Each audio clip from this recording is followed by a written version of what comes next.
easy. And the other thing that I have learned is that women, especially Black women and other women of color, are broken. I recently received an award for New Hampshire Business Review, Outstanding Women of the Year 2023. If you had asked me 2, 3 years ago if I would ever envision myself receiving such an award, I would have thought you were joking. You possibly can't be serious. Me get an award? Like, for what? Why? Self-doubt is real. Some people call it imposter syndrome. But are we really imposters?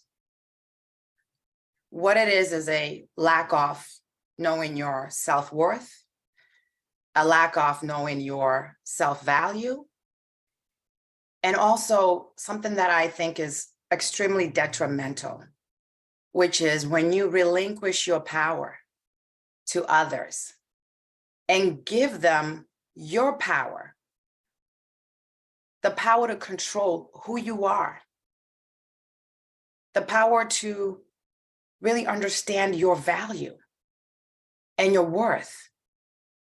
It's detrimental when you relinquish that power. Growing up, I just thought you work hard, you go to school, then you will have a great career. You'll have doors open for you. But the reality is that the doors do not open for everyone. I put myself through law school working in a call center, a Comcast call center. When I started, I was making probably around $12. By the time I finished, I was making about $15.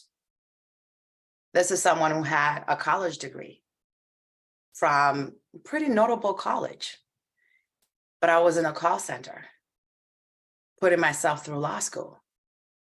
But that's what I had to do. It was not easy. I had to work full time, and then I would go to law school at night, full time. The stress, oh my goodness, the pressure, it was a lot. It was a lot. But I thought, you know what? Push through, keep going.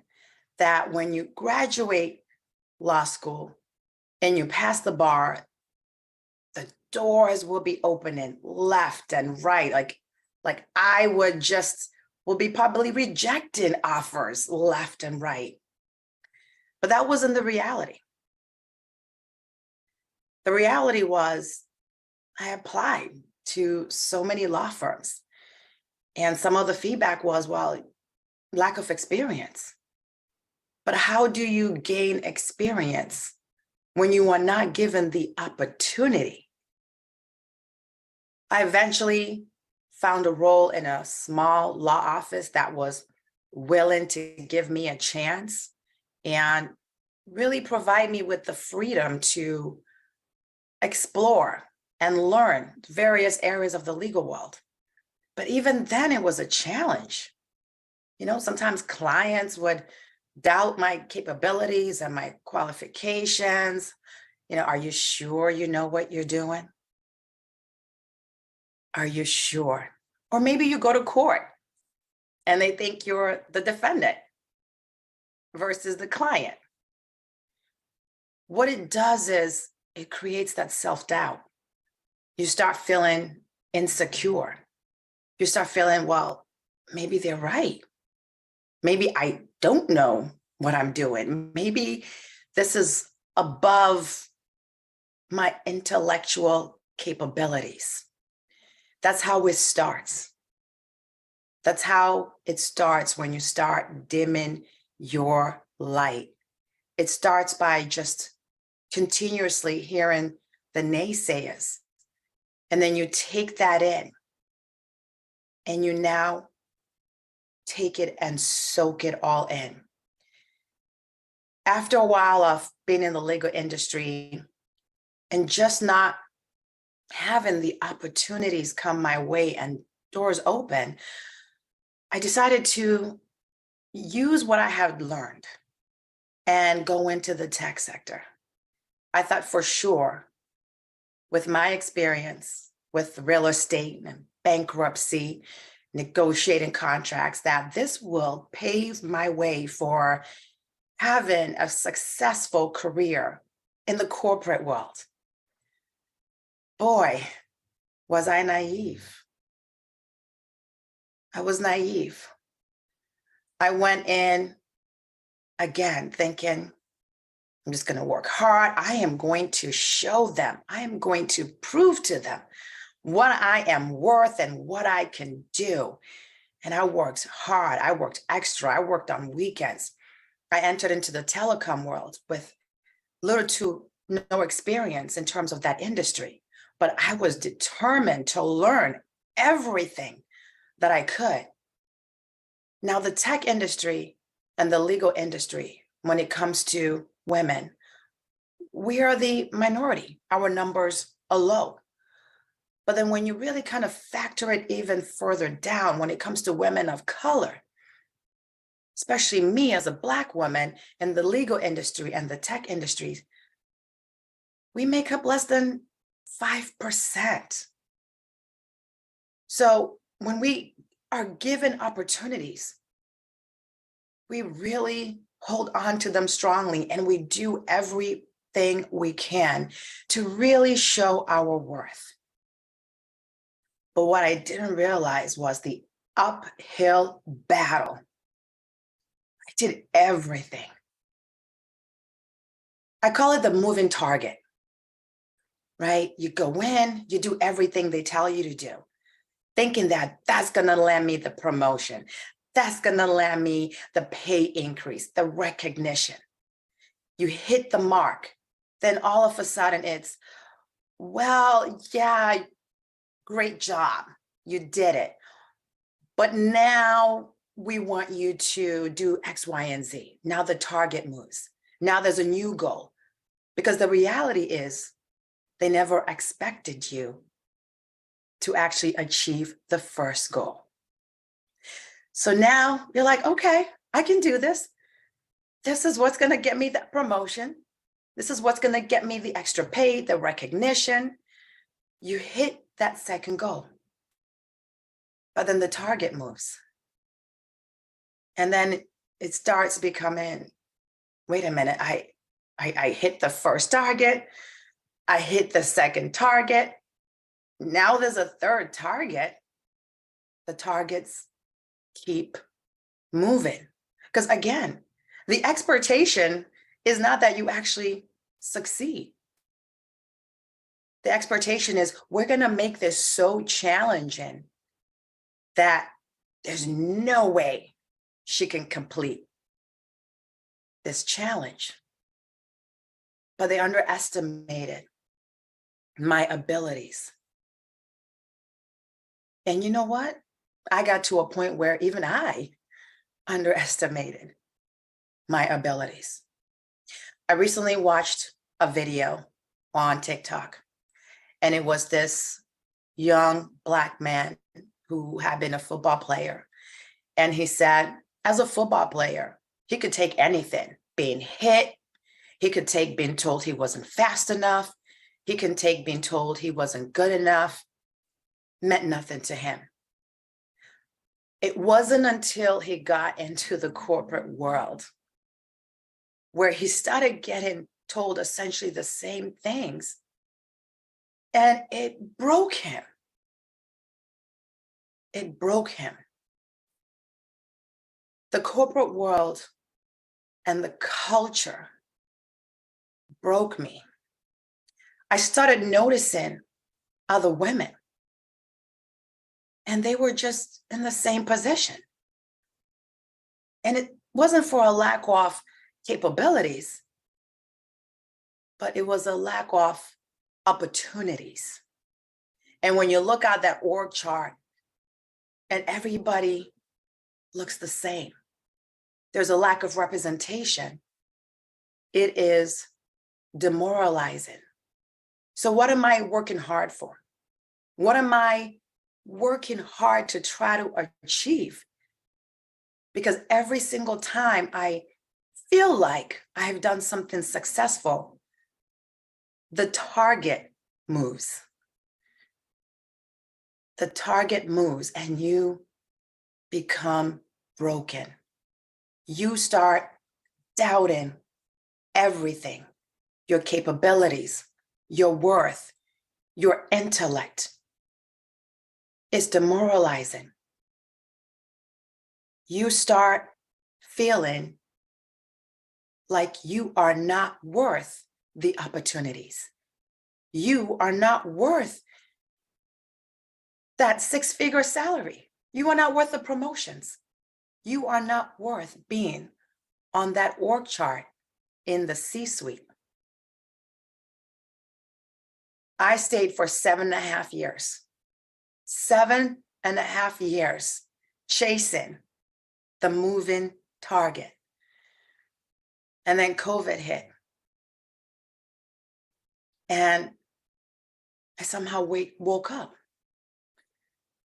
And then the civil unrest happened. And I'm starting to see a lot of women who are now just somehow speaking up, tired. And during that time, a lot of companies made statements for diversity, equity, and inclusion. And I thought, okay, this might be my opportunity. My company's making the statements, they're invested. This is my time to shine.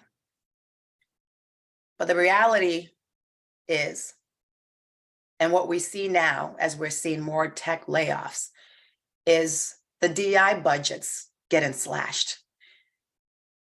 And we're seeing the groups that are being impacted the most with the tech layoffs, which is women of color. We are now seeing opportunities, especially in the tech industry, disappearing. But one thing that happened during COVID was also the Great Resignation. A lot of people saying, I've had enough. A lot of people becoming self-aware of the need for the work-life balance, the need for being part of an organization that truly values who they are, that truly values their worth, that truly recognizes what they bring to the table. An organization that is willing to give you a seat at the table. I can't tell you how many times I've heard the women anthem of, hey, if they don't give you a seat at the table, you bring the folding chair. But why? Folding chair is not comfortable. Why settle for less? And the folding chair doesn't necessarily guarantee you that you are right at the table. What you're essentially saying is, I'm just going to be in the room, somewhere in the back, sitting on my folding chair. But that was not good enough for me anymore.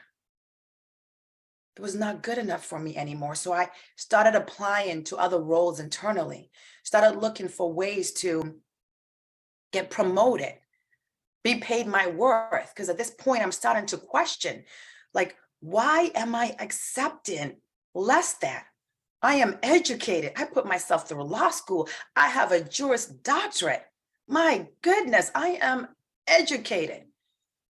But why am I tolerating to be treated than less than?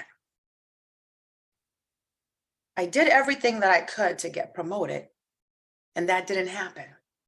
So I had a choice to make, a difficult choice. Do I stay and continue to chase the moving target? Or do I finally stand up for myself? Do I finally go out there and get what I deserve? Honestly, without a backup plan, I made that hard decision. I decided enough was enough. I decided that, you know what? If there are no opportunities for me here, I will go find those opportunities somewhere else. If they're not going to open the doors for me internally in my organizations, I will go find other organizations that will open doors for me. But then the harsh reality hit me, interviewing to various organizations and rejection after rejection after rejection. And I'm like, oh my God, did I make a mistake? Did I make a mistake leaving my organization? Maybe they were right. I'm struggling to find work. This is embarrassing. This is embarrassing. Then started sharing my story on LinkedIn and started hearing from other women, and it became a Me Too.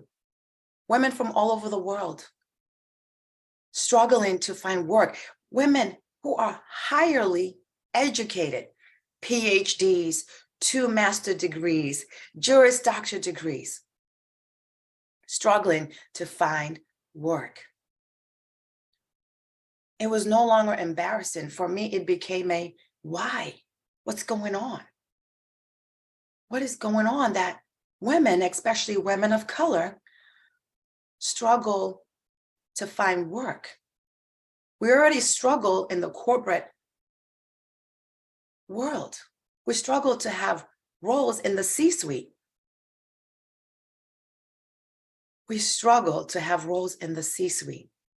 If you look up the statistics for Fortune 500 companies and you look up how many women, Black women, are CEOs, it's probably less than 10.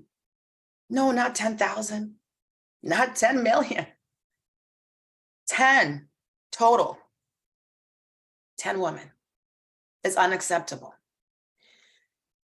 So what happened?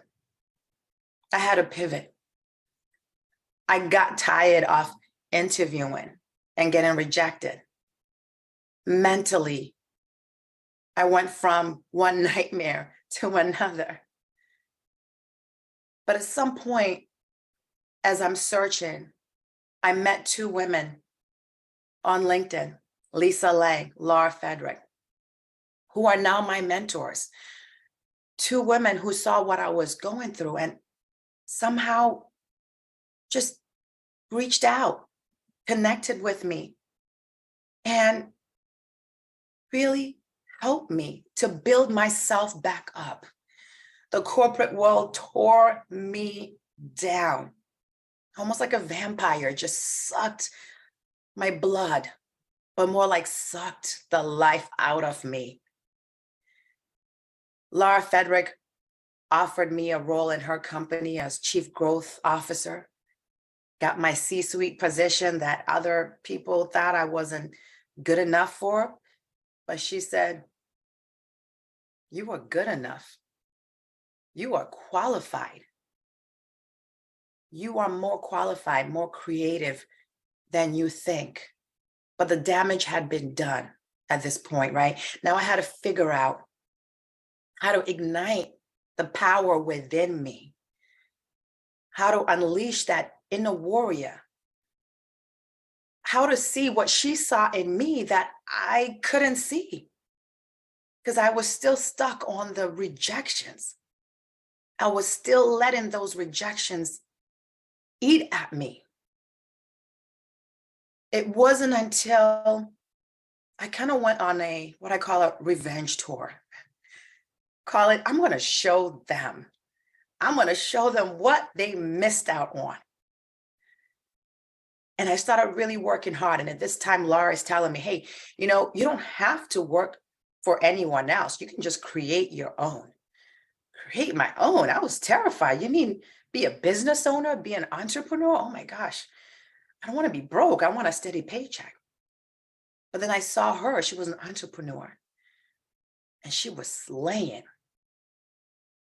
And she made me believe in myself because she believed in me. And she said, you can do it. And so did my friend Lisa Lang too, said, Flo, you can do it. And anytime there was any opportunities, whether it was a speak engagement or a role, these two women would send those opportunities to me.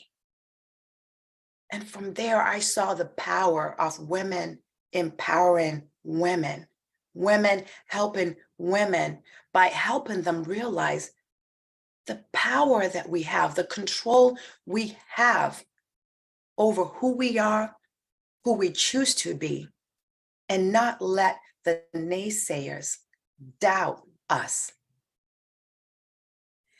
The biggest thing that I would like to really make sure you understand is that you are in more control than you think. You have to understand that we are going to face rejection. We are going to face failure. But we can choose to make that a barrier, a challenge, or a roadblock.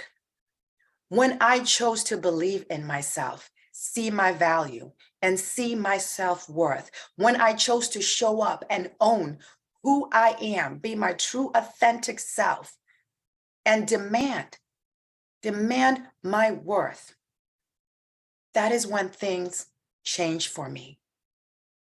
That is when I unleashed and unlocked my power, my inner warrior and gladiator.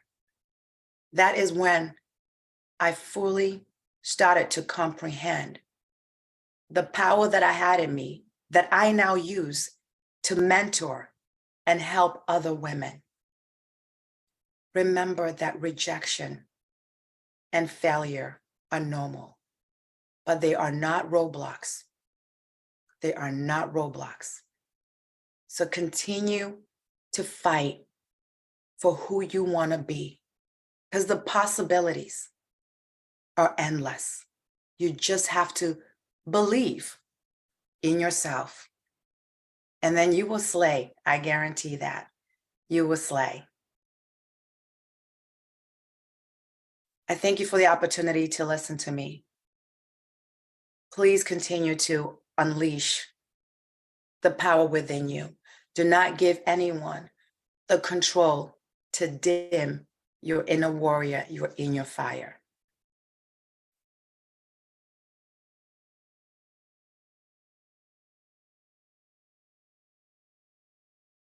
Woo! We have so much to unpack here and only 5 minutes to do it. So, Flo, can you hear me, mama? Hi, beautiful. Hey guys, how are you today?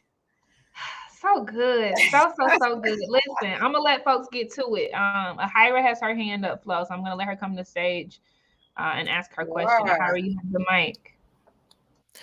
Hey, ladies. First of all, Hi. Flo, hi, sweetie. Listen, I don't have a question. I'm giving you your roses and your flowers because if you knew what this chat was doing while you were talking, I'm doing my best to hold my tears back because Oh, everything that you have said to me and a lot of other women have impacted us so much. And I thank you for being another voice you're for gonna us to speak make me out loud cry.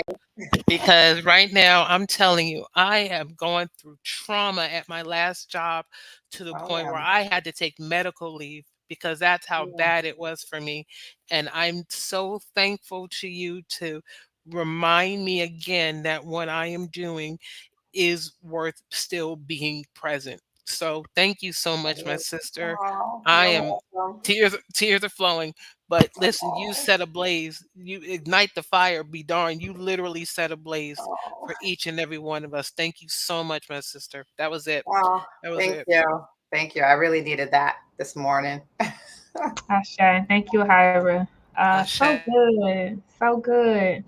I'm gonna keep them coming, Flo. So I'm gonna show a question on the stage. This one is from Alexis Miller. She says, Miss Flo, are you I'm talking? low Are you maintenance. talking to mentees? I'm low maintenance. I just need a monthly check-in. Smiley face. Right. Yes, I do. And this is the perfect time. Please reach out to me Mhm. on LinkedIn and we'll schedule something. Okay. Right now I'm mentoring a young lady, but I do have the bandwidth. So anything I can do to help, please let me know. Ashay. So good. Big ups to you, Alexis, for asking for what you need, mama. All right. Exactly. I'm going to show Amber Hertz question on stage flow. She asks, how did you gain your confidence and what keeps you motivated? Yeah, gaining the confidence. And so here's one thing I want to make clear, right? You gain your confidence, but then you also have to maintain the confidence, right? It's not a light switch you turn on and it's just, that's it. You're done, right? There are still moments. I'm going to be real. There's still moments I show up in rooms and I'm just like, anxiety kicks in. I'm nervous. I'm like, do I belong in this room? But it's all about reaffirmation, right? It's all about, I really literally have to speak to myself and just say, girl, you can do this. Girl, you're a badass. Girl, you got this. And remind myself of the wins. Even if the win is small, hey, I woke up, I got out of bed and I got one thing accomplished. That's a win, right? We're so designed to treat wins as something grandiose and major. I just made $1 million or whatever. But it's the small things that matter. Maybe you got one customer and you got them under contract. That's a win. Take this time to celebrate those wins. But you also have to talk to yourself. You've got to continuously applaud yourself. You've got to be the biggest cheerleader for yourself. But the biggest thing about Confidence Booster is surround yourself with women who are your biggest cheerleaders, right? I didn't know I had toxic friends, that would be like, oh, why you want to do that? Oh, you think that's going to work? Do you even know how to do that? Very discouraging. So I was like, you know what? Here's the thing that I've learned. We grow and we adapt and we change, right? We go on that journey, but not everybody goes on that journey with us. So you've got to learn to make sure that you are taking people on this journey with you that are really invested in seeing you win. Now, I'm not saying get friends that are just like, oh, you're so awesome. Everything is great. No, you want friends who are genuine. They will check you when they need to, but they do it with love. Like, let's talk about this flow. Do you really think that's a great idea? Let's strategize together. That type of friendship. And that is what helps me continue to maintain my confidence on a daily basis. So good. And Flo, we really have to go to the next session, but if you can do a 30-second answer on this one, this is the last one, y'all. This one comes from Crystal, and she says, you mentioned sharing your story on LinkedIn, helping to connect you with mentors. What was your intention, and how would you suggest others share or speak up in that space? Right. So I had an opportunity, excuse me, to talk to some women who were VPs. I saw these Black women who were VPs in these big companies.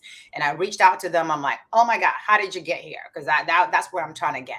And they said, we were found on LinkedIn.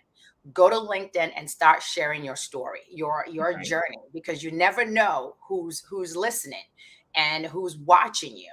And so my intention was more of a just mental health, right? Just to share my story, to release that toxin that I was feeling of just not feeling good enough. And it just turned and warped into storytelling, became something where I turned into an advocate and started having other people reach out to me and gain the ability to meet people around the world who are doing incredible things. Ashay, Flo, you are incredible. You are incredible. You are incredible. You are incredible. I appreciate everything that you poured, sis. Thank you so much for all that you've done. And believe it or not, y'all, let me see what day this is so y'all can mark your calendars. You're welcome, Chanel. Flo, don't we do something else, Flo? Yeah, I think I have something this afternoon. Okay, yeah. Okay, so this is the afternoon. Yeah, so this afternoon, y'all, we're ending the day with the fireside chat between Flo and I. It'll be a very, very, very, very intimate discussion on knowing what to quit. Knowing what to quit. We did not say when. We said knowing what to quit because it's needed. So we're gonna have a fireside chat on that today at 4 p.m. Eastern. Okay. Flo, thank you so much. I love you, sis. Thank you. All right. You too, mama. All right, so we're going into our next session, everyone. If you don't take away anything else from what Flo said, I hope it is the power of mentorship. Get you a mentor. If you do not have one, you need one. Get you a mentor ASAP, Black woman. Okay. The next session is from Star Pryor. It is called Redefining Mompreneurship.